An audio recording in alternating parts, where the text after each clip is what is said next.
Hola, ¿cómo les va? Buenas tardes. ¿Qué cuentan? ¿Se escucha bien? ¿Se ve bien?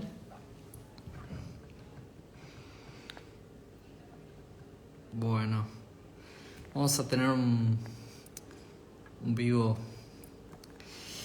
un tema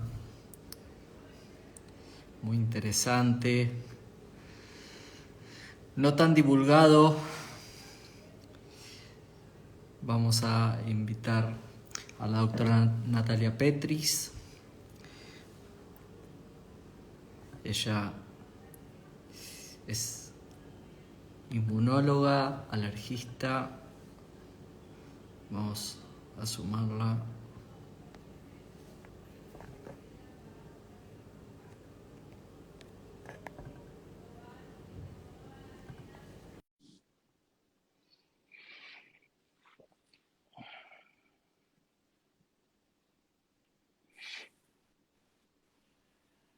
Hola, Natalia, ¿cómo estás?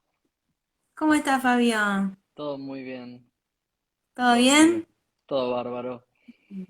Bueno, me alegro. Bueno, bueno, Bueno, acá gracias, estamos. gracias por aceptar la invitación y No, por tan favor, gracias rápido. a vos por invitarme.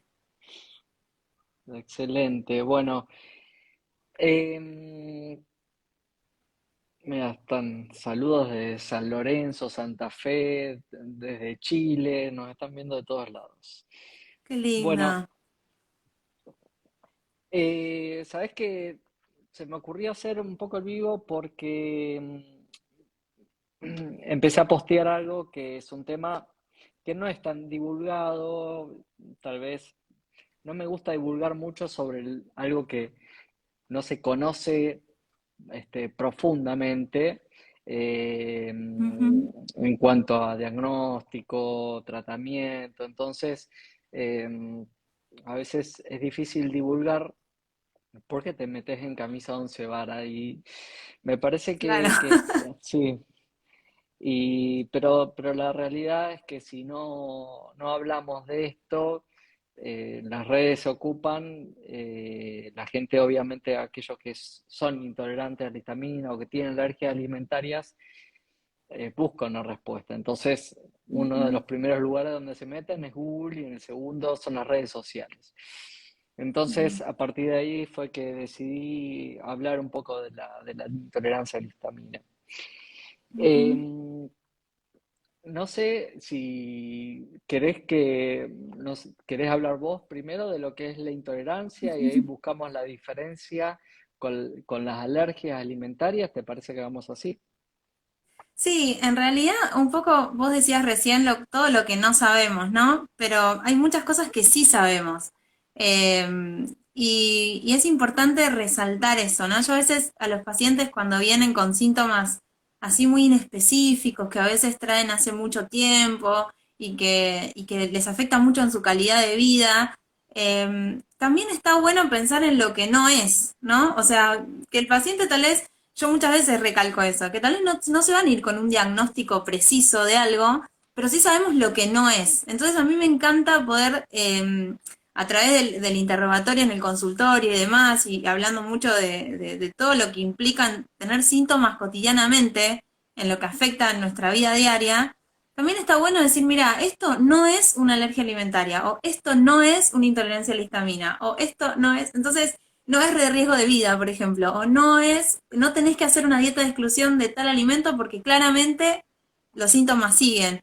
Entonces está bueno también un poco resaltar el que a veces uno necesita irse con certezas de una consulta médica, con un nombre y un apellido, un diagnóstico, y a veces no lo tenemos, pero sí sabemos lo que no es. Entonces está bueno no inventar diagnósticos. Absolutamente, sí, está bárbaro lo que decís. Pues aparte hay gente que durante años recibe tratamiento o está excluyendo alimentos y no está justificado y justamente ellos mismos terminan enfermándose porque van excluyendo más y más alimentos y va haciéndose una espiral para abajo. Esto lo vemos permanentemente. Pacientes ya vienen baqueteados con dietas de exclusión, ¿no?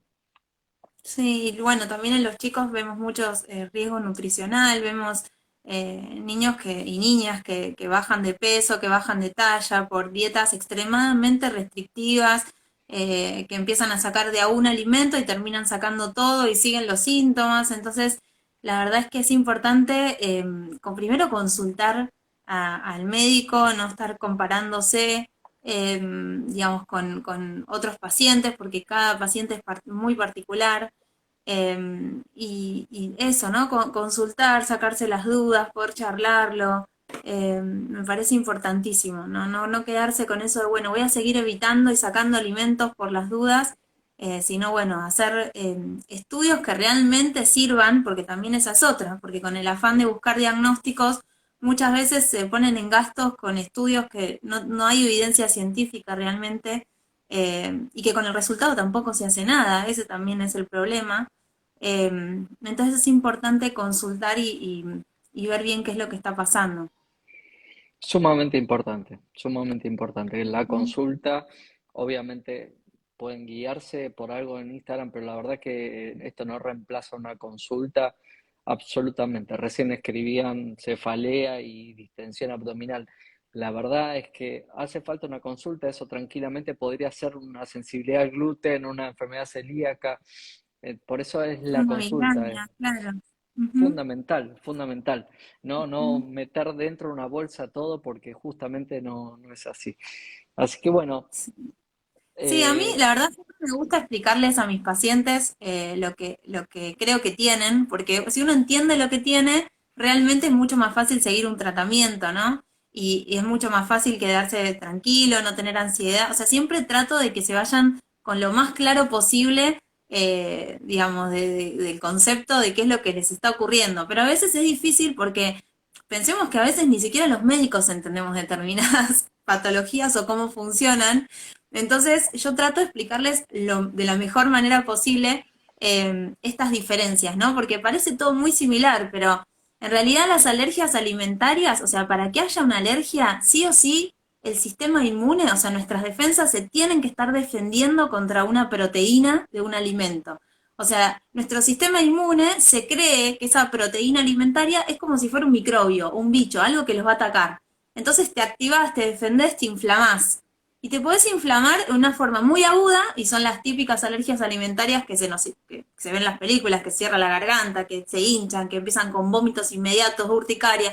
Eso pasa entre la hora y media en que uno ingirió el alimento, esa proteína que uno cree que le va a hacer mal.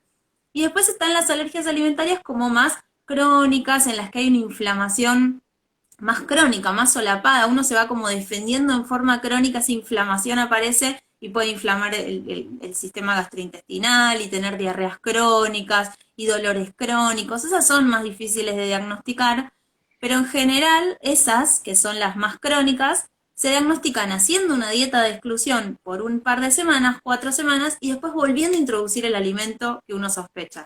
Entonces ahí ya uno dice, bueno, esas 4 semanas anduvo bárbaro, 100%, bueno, y empeoró otra vez cuando introduje el alimento, listo, era eso, ¿sí?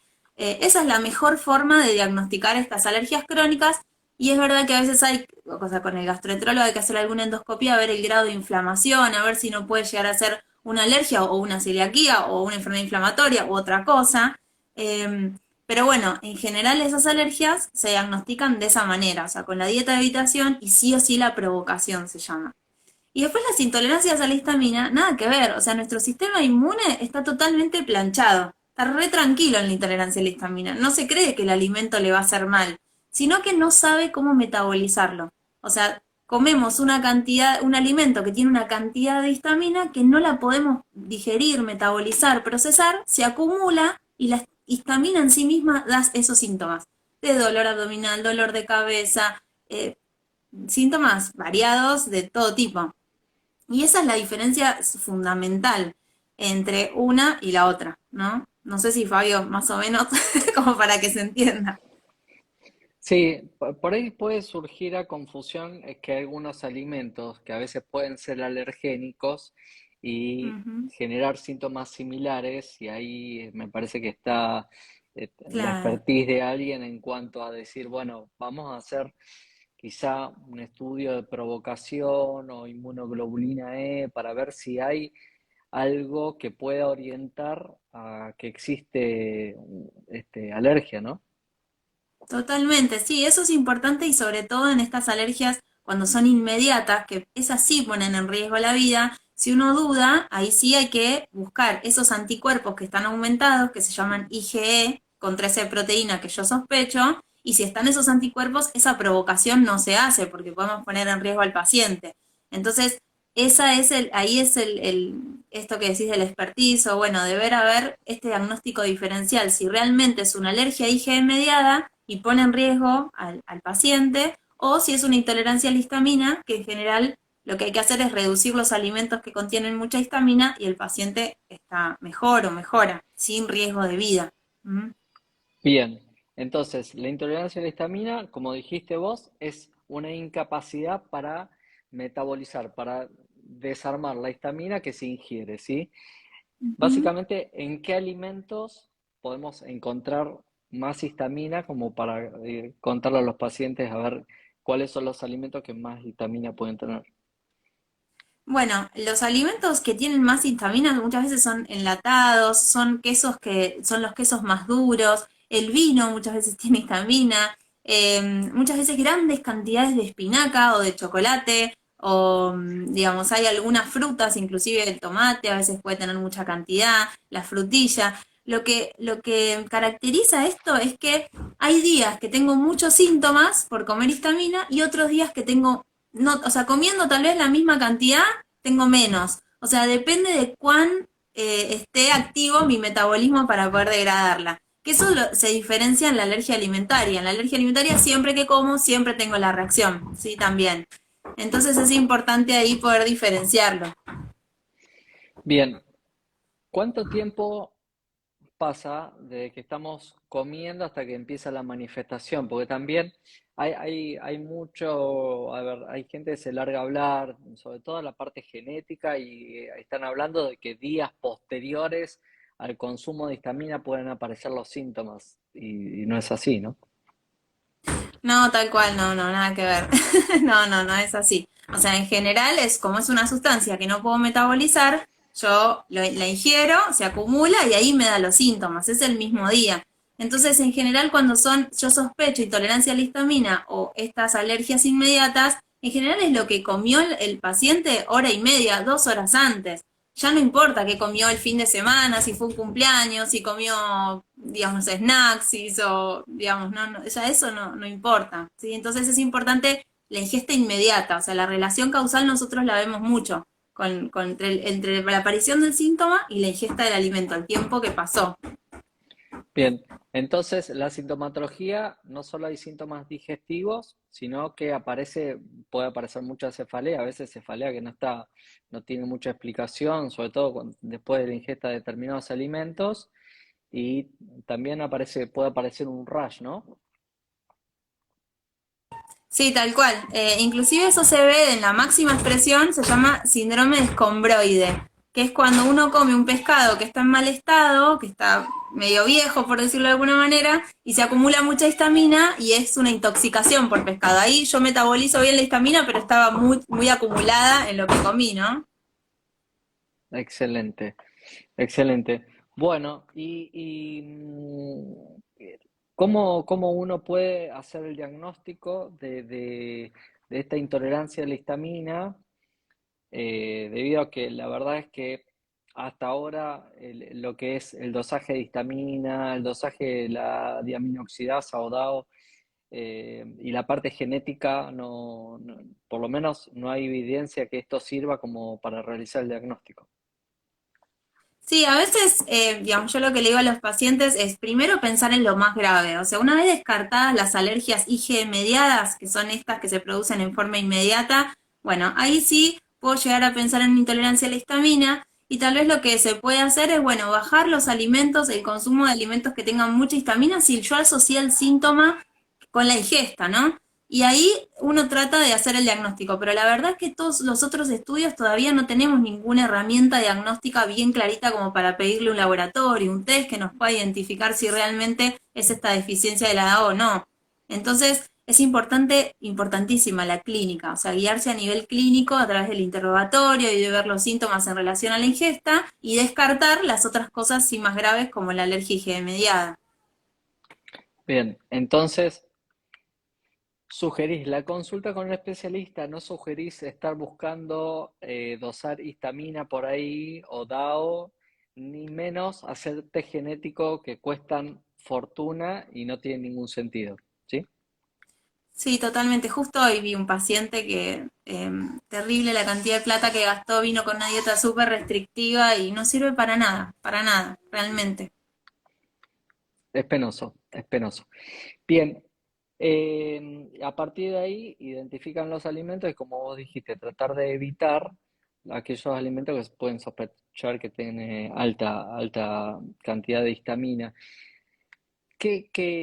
Vos sabés que uno de los últimos trabajos de intolerancia a la histamina, el título es Intolerancia a la histamina, más sabemos y menos conocemos. Una cosa así, es increíble, porque qué desencadena esta deficiencia poco se sabe y hay muchos trabajos que hacen tratamiento con diaminoxidasa vía oral de distintos orígenes y la verdad que los resultados son muy controvertidos. Sí, la verdad que sí, todavía sabemos muy poquito sobre esto. Es verdad que a veces el antihistamínico puede ayudar un poco a resolver los síntomas cuando el paciente está muy sintomático y la verdad es que los antihistamínicos, si se usan responsablemente, obviamente tratando siempre de usar los antihistamínicos de segunda generación o de nueva generación, que son los que no pasan al sistema nervioso, que no dan sueño, que no tienen efectos adversos como puede ser la cetiricina, la levocetiricina, la fexofenadina, loratadina, desloratadina. Cualquiera de ellos se puede usar como para reducir los síntomas y darle mejor calidad de vida al paciente, ¿sí? Pero por ahora otros tratamientos están en investigación, pero no hay mucho y tampoco sabemos mucho la prevalencia, o sea, la prevalencia real, cuánto es que afecta, qué porcentaje de pacientes realmente tienen esta deficiencia o este tipo de intolerancias.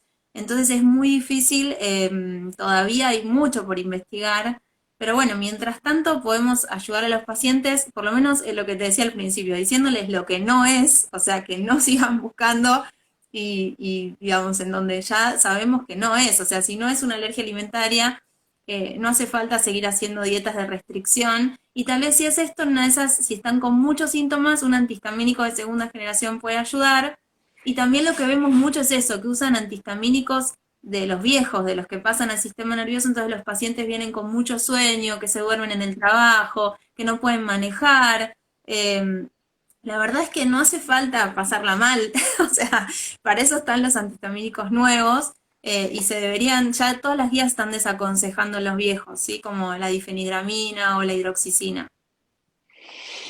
Perfecto, perfecto. Em, tengo algunas preguntas, pero me gustaría que nos hables un poco de, vos algo habías mencionado con respecto a la alergia alimentaria. La alergia alimentaria está la sospecha, uno hace la exclusión. ¿Se dosa la inmunoglobulina E de rutina? ¿Se hace? ¿En qué momento se hacen las pruebas cutáneas?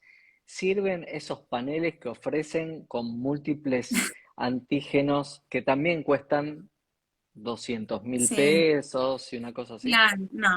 Claro, no, todos esos estudios no sirven, inclusive no hay evidencia científica en ningún lugar del mundo, o sea, no hay ninguna guía, ningún consenso de expertos, nada que realmente recomienden, ni siquiera las guías europeas o las americanas, que muchas veces discuten entre ellas, pero realmente esto no hay discusión, o sea, ni las europeas ni las americanas lo recomiendan, así que no se usa ni el ALCAT, ni test genéticos, ni nada de eso.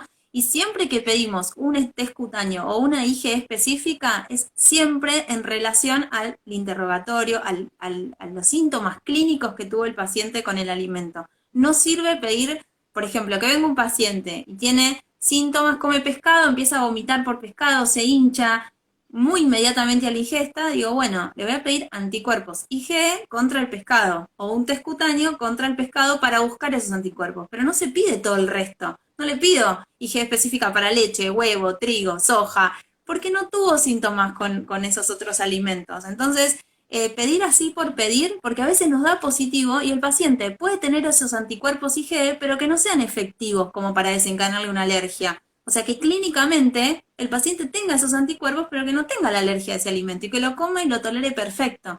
Entonces, pedir por pedir no sirve.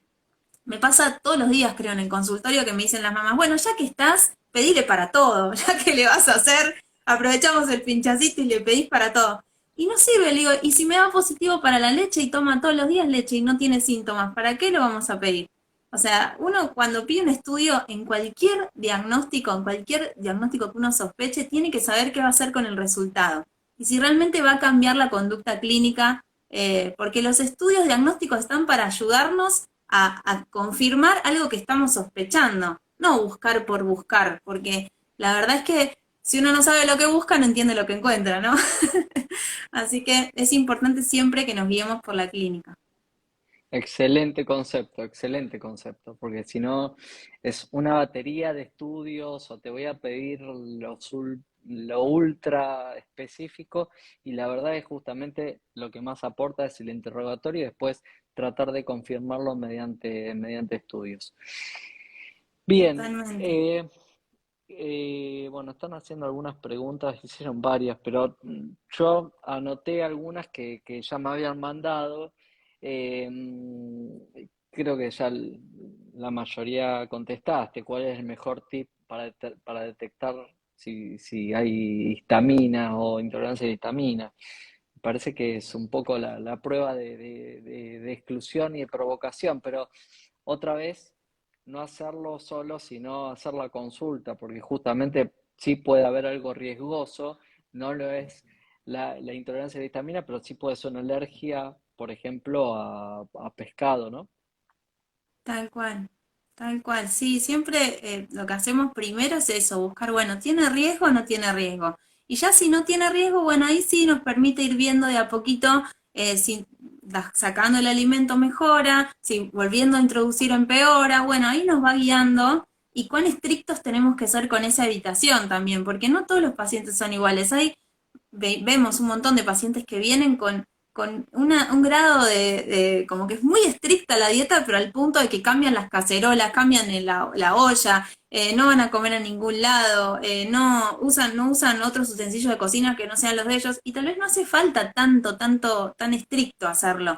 Inclusive cuando es una intolerancia a la histamina, menos todavía. Entonces, eso los condiciona mucho a nivel social, porque imagínense que no pueden ir a un restaurante, no pueden ir a un cumpleaños, no pueden comer con la familia, entonces a veces no hace falta llegar a ese extremo porque no son pacientes de riesgo.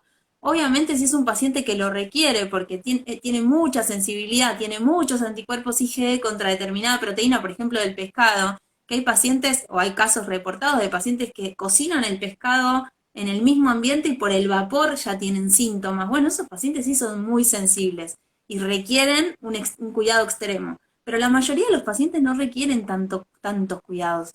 Entonces es importante ver ese umbral de sensibilidad también, ir evaluando con el seguimiento del paciente, bueno, hasta dónde yo puedo aflojar un poquito la dieta, hay determinada cantidad que yo tolero por día, bueno, eso mucho lo vamos haciendo día a día con el paciente y con la familia, ¿no? A veces es importante, a veces no, siempre, es importante hacer un equipo entre la familia y nosotros, y también que tengan la confianza de despejarse todas las dudas en la consulta, ¿no? Que inclusive muchas veces me pasa que vienen pacientes pediátricos y me dicen, no, mi pediatra no sabe que estoy acá porque no quería que consultara alergia. Y no hace falta que nos escondan cosas. O sea, yo inclusive les dejo mi mail, digo, por favor, decirle a tu pediatra que me escriba, les dejo mi teléfono, digo, que me llame, que se saque las dudas, porque la idea es hacer un equipo, que entre todos los que tratamos, todos los especialistas, que los pacientes no tengan que estar escondiéndonos, yo no, fui al gastroenterólogo y me dijo que no venga, o, o sea, la idea es que todos trabajemos en pos de mejorar la calidad de vida y no sé, todo lo del paciente, ¿no? Así que bueno, nada, eso me Coincido, pasa coincido. habitualmente.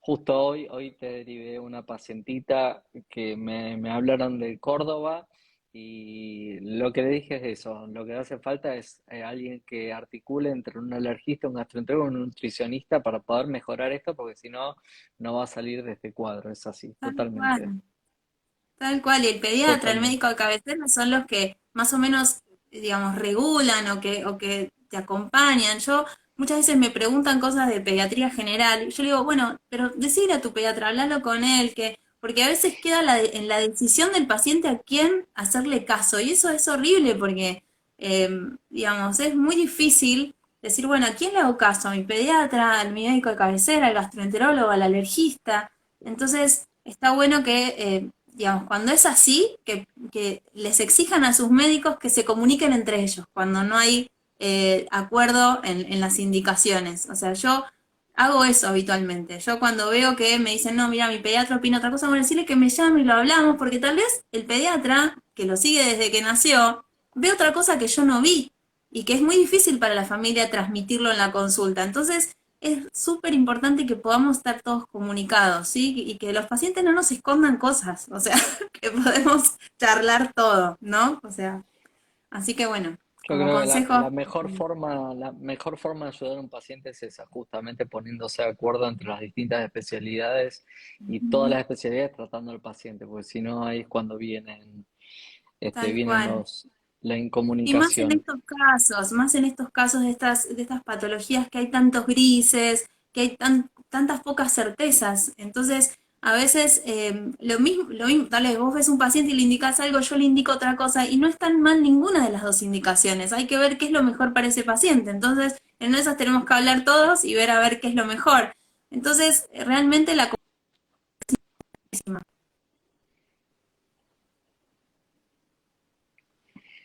Excelente. Ahí medio que te estás cortando, no sé, la señal, pero logramos entender el concepto. Ahí Bien. escriben, tengo entendido que la intolerancia a la intolerancia a la histamina es por acumulación. Entonces, la clínica, ahí cómo se evalúa. Y la verdad que es lo contrario a lo que dijimos recién, ¿no? O sea, es la incapacidad de poder metabolizar la histamina que se acaba de ingerir. Entonces, eso aumenta porque en el organismo ya hay histamina. La histamina cumple un rol muy importante, tanto en el sistema inmunológico, que me lo podés decir muchísimo mejor vos, también es un neurotransmisor, o sea, intervienen las señales en el sistema nervioso central, o sea que en nuestro organismo ya hay histamina. El problema es cuando sumamos histamina de forma abrupta y el intestino no es capaz de poder metabolizarlo, entonces sube la histamina de forma abrupta, ¿no? Totalmente, sí, la histamina en realidad está para defendernos, inclusive es lo que más se libera, por ejemplo, cuando hay un parásito o hay muchas infecciones que liberamos histamina, que lo que hace es inclusive hacer vasodilatación, por eso es que cuando hay mucha nos hinchamos o nos ponemos rojos, porque la idea es que haga que todas las venas y todo se abra para que todos los glóbulos blancos lleguen a ese lugar a defendernos de la supuesta infección que hay. En realidad no hay nada cuando funciona mal, ¿no? O sea, se acumula y nos genera síntomas, pero en realidad está para defendernos. Eh, el problema es cuando está por demás, pero no es que uno la acumula con el tiempo, o sea, eso no es como un metal que yo lo voy tomando y se va acumulando. O sea, yo tengo, todos, inclusive los que tienen este déficit, tienen cierta capacidad para metabolizarla. Lo que pasa es que tienen como esa posibilidad un poco frenada y hace que se acumule por demás. La tienen como media vaga a esa enzima, pero en general algo degradan, no es que la va acumulando y cada vez va siendo peor esta entidad. Bien, preguntaban si estos cuadros pueden aumentar la presión, en general la bajan, ¿no? Porque justamente lo que hace la histamina es un vasodilatador y baja la presión. Tal cual. Em, Preguntan por síntomas respiratorios, Nati. Bueno, la histamina está en todos lados, síntomas respiratorios también puede dar, de hecho, sobre todo los que son más histaminérgicos, los que dan picazón de la nariz, estornudos sin parar, eso sobre todo. Pero la verdad es que son más raros de ver, son mucho más raros. Bien, hay Eh, algunos estudios que hablan sobre... Sí, te escucho. no, no, nada, nada, decime, sí. No, que hay unos estudios también que evalúan muchos pacientes que son jaquecosos y a veces le cuesta al paciente hilvanar entre que tiene la cefalea, que coincide con alimentos que come que le pueden desencadenar esto y justamente a veces la única manifestación puede ser la cefalea, ¿no? Sí, tal cual. Y a veces también nos pasa que hay algunas cosas que son multifactoriales, que puede ser que haya un poquito de intolerancia a la histamina y que además sea un paciente migrañoso, que genéticamente tal vez también está medio predispuesto, y puede ser que a veces haya algo de contractura diaria y todo influya en la cefalea, entonces, o en la migraña. Entonces tal vez a veces a nosotros nos cuesta decir, bueno, eso blanco o negro. Y a veces puede haber como grises, como cositas que se suman y que generan el síntoma principal. Entonces tal vez hacer foco en esos distintos, lo multifactorial que se dice, eh, ayuda al todo, ¿no? A esa migraña que uno tiene. Y en la alergia nos pasa mucho eso, que hay pacientes que, por ejemplo, tienen una piel más seca, más atópica, que tiende a inflamarse, y si comen alimentos con mucha histamina se inflama más. Pero en realidad no es solo la histamina, sino que es una falla también en la barrera cutánea, que hay que poner emolientes, cremas, mejorar la barrera cutánea. Y muy probablemente con la barrera cutánea mejorada, come un alimento con histamina y no tenga síntomas. Entonces, a veces es una suma de cosas, me parece, y eso también hace difícil al diagnóstico. Bueno, justamente el diagnóstico es eso, ¿no? La exclusión y también la suma de síntomas que, digamos, donde uno suma dos, tres síntomas, es donde hace el diagnóstico de esta intolerancia. Bueno, excelente. Nati, la verdad que te agradezco muchísimo el haber accedido a este video. Sé que tenés obligaciones, en un ratito tenés que meter a una reunión de la sociedad, un Zoom, así que te hiciste este huequito para compartir con nosotros. Me pareció sumamente interesante, sobre todo poder aclarar de qué forma se hace el diagnóstico de la intolerancia y poder hacer diagnósticos diferenciales con la alergia alimentaria.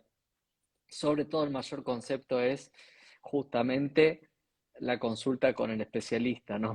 Es lo más importante. Ahí Sí, hay la verdad que preguntas. sí. Sí, a ver. Ahí preguntan, dice, los suplementos de DAO no se venden en la Argentina. No, la verdad que en la Argentina no se consiguen. Hay otros países donde hay y hay de distintos orígenes. La realidad es que es muy controversial el tratamiento con DAO. Uno lee, hay muchos trabajos, son sumamente controversiales. Bueno, yo en realidad te agradezco a vos por haberme invitado. Para mí es un placer tener la posibilidad de aclarar a veces estas dudas que se presentan tan habitualmente, ¿no? Y que a veces confunden un montón a los pacientes pobres. Así que para mí es un placer estar acá, sinceramente. Excelente, Nati. Bueno, mil gracias y bueno, espero no haberte trastocado mucho el día. No, para nada, gracias a vos. Les mando un beso enorme a todos y bueno, a disposición para lo que necesiten. Excelente. Bueno, a todos, muchas gracias por participar y el vivo va a quedar guardado. Así que muchas gracias, Nati. Un Nos vemos. beso. Hasta luego.